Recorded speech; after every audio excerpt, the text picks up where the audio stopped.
This is the cookbook my mom has been using for over 30 years now. It's called Calling All Cooks, and if you're from Alabama, I bet your mom, grandma, or someone you know has it in their kitchen right now.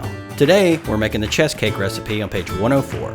Chess cake is also referred to as gooey butter cake, and it's one of the best, most wonderful baked treats a person can make at home. This recipe has 5 ingredients and is pretty easy. Step 1. Take 1 package of yellow cake mix, 1 beaten egg, and 1 stick of melted butter and mix it. This will create a kind of yellow Play-Doh-like batter.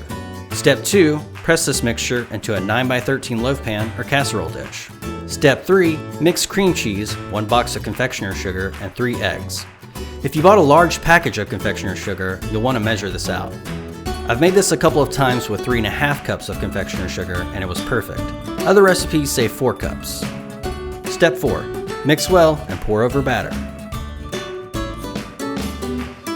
Step 5. Bake at 375 degrees for 10 minutes, then turn down to 325 for 30 minutes. You'll cook this until it reaches a golden brown color and doesn't jiggle too much in the middle. There you have it, chess cake, and it's so good.